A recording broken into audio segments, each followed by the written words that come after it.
Welcome back friends. నా పేరు దేవేంద్ర. మీరు చూస్తున్న డెవలపర్దేవేంద్ర ఛానల్. ఫ్రెండ్స్, ఈరోజు మనం ఏం నేర్చుకుందామంటే ఫంక్షన్స్ని వాడి మనం లిస్ట్ని ఎలా ఆపరేట్ చేయాలి, డిక్షనరీస్ని ఎలా ఆపరేట్ చేయాలి, టబుల్స్ని ఎలా ఆపరేట్ చేయాలి, అంటే వేరే డేటా టైప్స్ని మన ఫంక్షన్స్తో ఎలా ఆపరేట్ చేయాలని. మనకు తెలుసు కదా, ఫంక్షన్ అనేది వాడితే వర్క్ అనేది మనకి ఎంత ఈజీ అయిపోతుందో. సో మనం ఏం చేద్దాం అంటే ఒక లిస్ట్ని ఇన్పుట్ ఇద్దాం. ఇన్పుట్ ఇచ్చి దాంట్లో ఉన్న ఎవరీ ఎలిమెంట్ ప్రింట్ చేద్దాం. అలాగే ఒక డిక్షనరీ ఇన్పుట్ ఇద్దాం. దాంట్లో ఇన్పుట్ ఇచ్చిన తర్వాత దాంట్లో ప్రతి ఎలిమెంట్ ప్రింట్ చేద్దాం. మనం ఏం చేద్దామంటే ఈ ఆపరేషన్స్ అన్నింటిలో ఫంక్షన్లో పెట్టి ఆ ఫంక్షన్ కూడా నేమ్ ఇచ్చి ఆ నేమ్ని మనం స్టోర్ చేసుకుందాం. ఆ స్టోర్ చేసుకున్న తర్వాత ఎప్పుడు మనం ఆ ఫంక్షన్ పిలిస్తే మనకు వర్క్ అనేది జరిగిపోతుంది. సో ముందుగా మనం ఏం చేయాలి, మన కంప్యూటర్లో ఉన్న విజువల్ స్టూడియో ఓపెన్ చేద్దాం. ఓకే ఫ్రెండ్స్, నేను చూస్తే నా కంప్యూటర్లో విజువల్ స్టూడియో ఓపెన్ చేస్తున్నాను. విజువల్ స్టూడియో కూడా అనేది ఓపెన్ అయిపోతుంది. ఇక్కడ చూసారు కదా, లాస్ట్ టైం మనం ఫ్యాక్టోరియల్ ఎలా ఫైండ్ అవుట్ చేయాలో తెలుసుకున్నాం. ఆ ఫ్యాక్టోరియల్ యొక్క కోడ్ ఓపెన్ అయి ఉంది. సో నేను ఒక న్యూ ఫైల్ ఓపెన్ చేయాలంటే ఏం చేయాలి, ఇక్కడ నేను ఇక్కడ నా యూట్యూబ్ ఒక వర్క్ ఫోల్డర్లోకి వెళ్ళి న్యూ ఫైల్ మీద నొక్కి మనం ఏం చేద్దాం అనుకున్న ఫంక్షన్స్ కదా,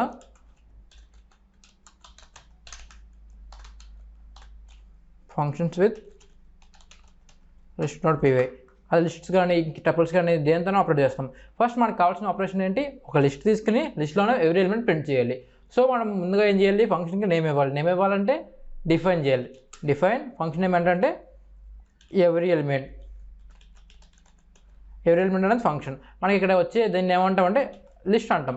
ఈ లిస్ట్ అనేది ఏంటంటే, లిస్ట్ అనేది ఒక వేరియబుల్. అర్థమైంది కదా. ఈ వేరియబుల్లో మనకి ఎక్కడైతే ఆర్గ్యుమెంట్ ఉంటుంది కదా, ఆ ఆర్గ్యుమెంట్కి మనం ఏదైతే లిస్ట్ ఇస్తామో దాంట్లోనే ఎవరీ ఎలిమెంట్ ప్రింట్ అవ్వాలి. సో మనం ఎవరీ ఎలిమెంట్ ప్రింట్ చేయాలంటే మనం ఏమంటాం, దాన్ని ఒకదాని తర్వాత ఒకటి ప్రింట్ చేయాలి. సో ఫర్ లూప్ వాడతాం. చూడండి ఎలా వాడతాను. ఫర్ ఐ ఇన్ రేంజ్, మనకి రేంజ్ కాదు, ఫర్ ఐ ఇన్ లిస్ట్. ఎందుకంటే ప్రతి ఎలిమెంట్ ఇటరేషన్ అవ్వాలి కాబట్టి మనకి ఇటరేషన్ త్రూ లిస్ట్ కావాలి. ఇటరేషన్ త్రూ లిస్ట్ అయిన తర్వాత లిస్ట్లోనే ఎవ్రీ ఎలిమెంట్ ప్రింట్ అయితే మనకి హ్యాపీ కదా, ఎందుకంటే మనకు కావాల్సిన వర్క్ ఫైనల్గా అదే. సో ఇప్పుడు నేను ఏం చేస్తాను చూడండి, ప్రింట్ ఐ. ఇప్పుడు అవుట్పుట్ చూస్తే కనుక మనకి అవుట్పుట్ అనేది ఏమైనా వస్తుందా, అవుట్పుట్ అనేది ఏమీ రాదు. మనకి ఇంకోటి తెలుసు, మన టెర్మినల్ అనేది లెఫ్ట్ సైడ్లో ఉంటుందని. ఇప్పుడు చూడండి, మనకి ఇక్కడ లెఫ్ట్ సైడ్లో పెట్టాను. అవుట్పుట్ చూడండి ఎలా వస్తుందో, ఏం రాదు. ఎందుకని రాదు, ఎందుకంటే మనం ఫంక్షన్ కాల్ చేయాలి. సో పైథాన్ అనేది రీడ్ చేస్తుందా, ఫంక్షన్ కాల్ చేయకపోతే రీడ్ చేయదు. అండ్ ఇంకో వెరీ ఇంపార్టెంట్ ఫ్రెండ్స్ ఏంటంటే, చాలా వరకు ఇంటర్వ్యూస్లో కానీ ఎగ్జామ్ పేపర్స్లో కానీ మిమ్మల్ని ఎలా అడుగుతారు, డైరెక్ట్గా అడుగురు, write a function to print each and every element in the list. అంటే ఒక ఫంక్షన్ రాయండి, ఫంక్షన్ కాల్ చేయగానే మనకి ఏం కావాలంటే every element in the list print out అవ్వాలి. మెయిన్లీ మిమ్మల్ని అన్ని ఎక్కువ ఫంక్షన్స్తోనే మీకు క్వశ్చన్స్లో ఎక్కువ ఉంటాయి. కన్ఫ్యూజ్ అవ్వకర్లా. నార్మల్ బయట ఎక్కడైనా ఏంటంటే ఫంక్షన్ గురించి చెప్తాం, ఎందుకంటే ఆ ఫంక్షన్ తీసుకొస్తే మొత్తం కోడ్ అంతా ఆపరేట్ చేసుకోవచ్చు కదా.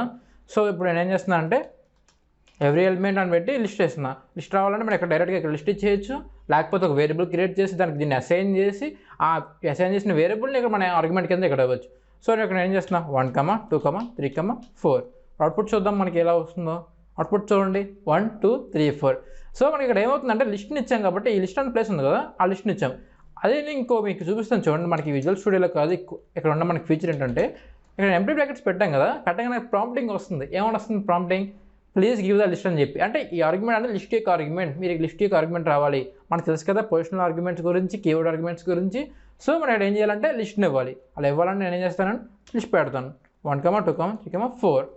సో చూడండి నాకేమో అవుట్పుట్ అంటే మనకు 1, 2, 3, 4 అని ప్రింట్ అయిపోయింది. Okay, it's very simple. ఇప్పుడు మనం ఏం చేద్దామంటే every element in the dictionary. అర్థమైంది కదా. దానికన్నా ముందు మనకి ఇక్కడ ప్రింట్ అనేది వాడుతున్నాం. మనకి ఇంకోటి తెలుసు, ప్రింట్ కాకుండా రిటర్న్ కూడా చేయొచ్చు కదా. సో ఏం చేద్దామంటే రిటర్న్ అన్నాను.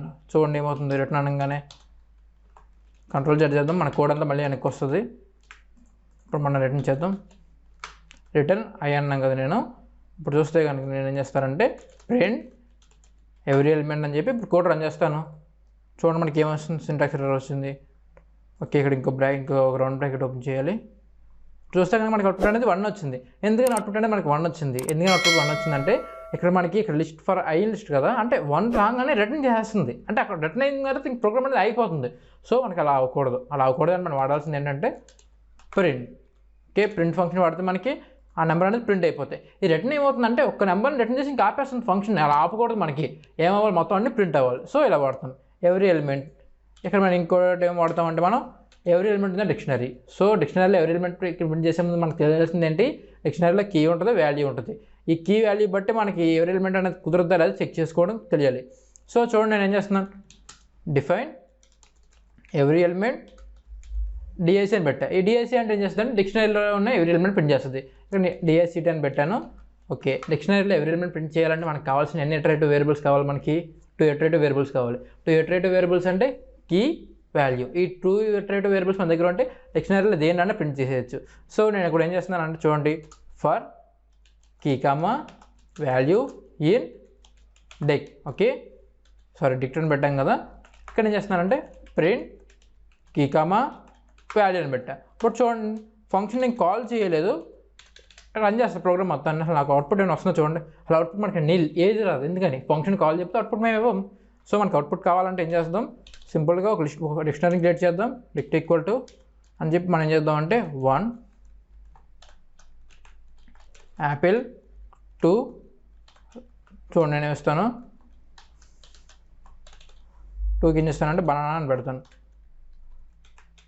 ఓకే, ఇప్పుడు చూడండి every element in the list కదా, డిక్ట్ పెట్టి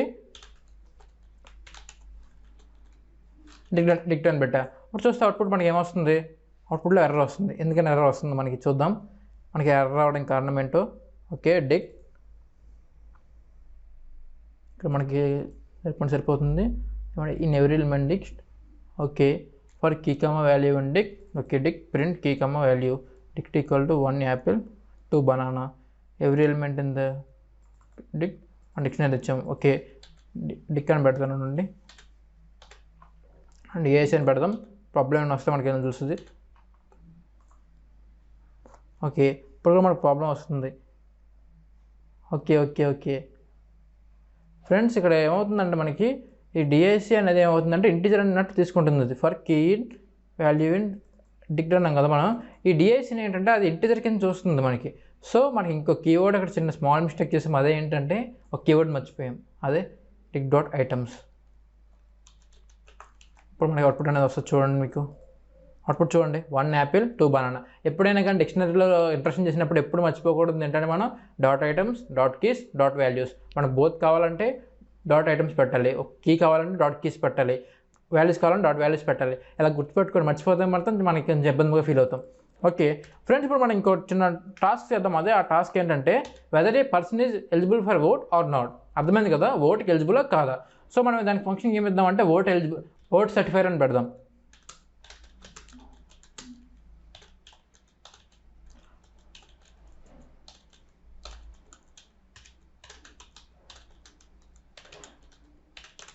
సర్టిఫైర్ కదా. ఇప్పుడు మనం ఏం చేద్దాం అంటే ఓట్ సర్టిఫైర్లో సర్టన్ ఏజ్ అనేది మనకి ఇన్పుట్. ఓకే, ఇప్పుడు నేను ఏం చేస్తాను, ఏ ఆర్గ్యుమెంట్ ఏమన్నా సింపుల్గా ఓట్ సర్టిఫైర్ నేను కాల్ చేసినప్పుడు అది ఇన్పుట్ తీసుకుని whether he is eligible for vote or not, I want to know that one. So చూడండి నేను ఏమంటున్నానంటే ఇన్పుట్ ఈక్వల్ టు ఇవాళ. ఎందుకంటే ఇవాళ మనకి ఎలా ఇచ్చినా కానీ ఎలాగ ఇచ్చినా కానీ మనకి ఏంటంటే అది ఇంటిజర్ వస్తుంది, స్ట్రింగ్ ఇస్తే స్ట్రింగ్ వస్తుంది. సో మనకి ఇవాళ కావాలి, ఇప్పుడు వద్దు. మనకి కావాల్సింది ఏంటి, ఇంటిజర్ కావాలి. ఎందుకంటే మనకి వాళ్ళు ఇచ్చిన ఏజ్ ఏదైనా కానీ మనకి ఇంటిజర్లోనే సేవ్ అవ్వాలి. సో నేను ఇక్కడ ఏం చేస్తున్నానంటే ఇంటిజర్. ఇప్పుడు ఇంటిజర్లో మనకి ఏమేమి తీసుకోవాలి, వాళ్ళకి ఏజ్ కావాలి కాబట్టి చూడండి నేను ఏం చేస్తానంటే input please P capital letter పెట్టుకుందాం.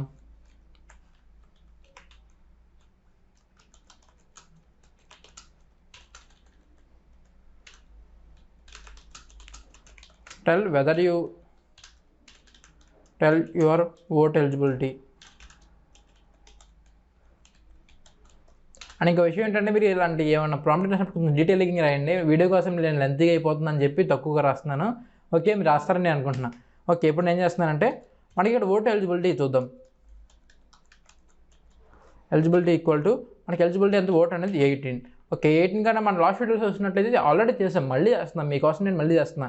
సో ఓకే, ఇప్పుడు మనకి ఇప్పుడు 18తో ఈక్వల్ అంటే ఏంటి, వాళ్ళు అనేది అన్నీ రాగాలి. 18 కన్నా ఎక్కువ అంటే ఓట్ వేయచ్చు, 18 కన్నా తక్కువ అంటే ఓట్ వేయకూడదు. సో మనకి ఇక్కడ 3 కండిషన్స్ ఉన్నాయి. ఇక్కడ 3 కండిషన్స్ ఉంటే మనం ఏం వాడచ్చు, ఇఫ్ వాడచ్చు ఫస్ట్ కండిషన్కి, సెకండ్ కండిషన్కి ఇఫ్ వాడచ్చు, థర్డ్ కండిషన్కి ఎల్స్ వాడచ్చు. ఎందుకంటే మనం థర్డ్ కండిషన్కి ఎల్స్ వాడామంటే మనకి 2 కండిషన్ తప్పితే మనకి ఆల్టర్నేటివ్ ఇంకొకటే కండిషన్ ఉంది. సో మనం ఎల్స్ వాడచ్చు. అలాగే ఇంకో ఇఫ్ ఎల్స్ వాడడానికి ఎల్ఇఫ్ వాడడానికి కారణం ఏంటంటే ఇఫ్ కాకపోతే ఎల్ఇఫ్ వాడుకోవాలి మనం, ఎందుకంటే ఇఫ్ ఫెయిల్ అయితే ఎల్ఇఫ్కి వెళ్తుంది. ఓకే, చూడండి నేను ఏం చేస్తున్నానంటే if age equal to eligibility. So మనం ఏం చేస్తున్నాం ఇక్కడ ప్రింట్ ప్లీజ్ వెయిట్ 1 ఇయర్ అని పెడుతున్నాం మనం. అలాగే నెక్స్ట్ ఇఫ్ అయిపోయింది. నెక్స్ట్ ఏం కావాలి మనకి, ఎల్ఇఫ్ కావాలి, if age greater than 18 print you can vote అని రాద్దాం ఇక్కడ. ఓకే, సారీ నేను ఏమవుతుందంటే ఎంటర్ నొక్కేస్తున్నాను గబుక్మని, అంతనే మీకు మాట కొంచెం లేట్ అవుతుంది. You can vote. ఓకే, ఇప్పుడు ఏం చేస్తున్నానంటే ఎల్స్ ప్రింట్, ఇప్పుడు ఏం చేద్దామంటే you can't vote. Why you can't vote? Your age less than 18. Okay, so okay మనకి అయితే కాంట్ దగ్గర టీ రావాలి. అలా రావాలంటే మనం ఏం చేయాలి? డబుల్ కొటేషన్ ఆన్ చేయాలి. డబుల్ కొటేషన్ ఆన్ చేస్తే మనకి ఆ సింగిల్ అనేది ప్రింట్ అవుతుంది. ఓకే, ఇప్పుడు ఇది మనకి వర్క్ అవుతుందా తెలుసుకోవాలంటే రన్ చేస్తే సరిపోతుందా? సరిపోదు. ఏం చేయాలి మరి? ఓట్ సర్టిఫైర్ అనేది అని కాల్ చేయాలి. ఓకే, ఓట్ సర్టిఫైర్ కాల్ చేశాను, ఇప్పుడు రన్ చేస్తున్నాను. ఇక్కడ ఇన్పుట్ అడుగుతుంది సార్. ఇక్కడ నేను దీన్ని టెర్మినల్ పెద్ద చేస్తాను. చూడండి, please enter your age to tell your vote eligibility. For example 30 years ఉన్నాయి అనుకోండి, యూ కెన్ ఓట్.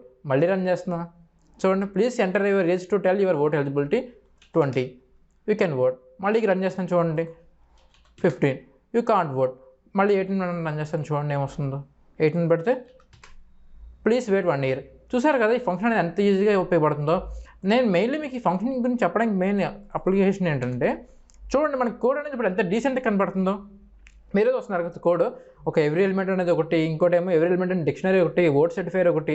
ఎప్పుడైతే మనం ఫంక్షన్ పిలుస్తామో ఫంక్షన్ అనేది జరిగిపోతుంది. సో ఇలా ఏంటంటే మనకి పైథాన్లో ప్రీడిఫైన్డ్గా print function, upper function, lower function అన్నీ మనకి డెవలపర్స్ రాసి మనకి పైథాన్లో ఇంప్లిమెంట్ చేశారు. మనం ఏం చేస్తాం? సింపుల్గా ఫంక్షన్ కాల్ చేసి దాని యొక్క అప్లికేషన్ అనేది ఆర్గ్యుమెంట్ ఇచ్చి వాడుకుంటున్నాం. ఓకే, ఈ వీడియో మీకు అర్థమైంది అనుకుంటున్నా. ఈ వీడియో కనుక మీకు నచ్చినట్లయితే లైక్ చేయండి, షేర్ చేయండి, సబ్స్క్రైబ్ చేయడం మాత్రం మర్చిపోవద్దు. Thank you. అలాగే లాస్ట్లో ఒక క్విజ్ క్వశ్చన్ ఉంటుంది, ఆన్సర్ కూడా చేయండి.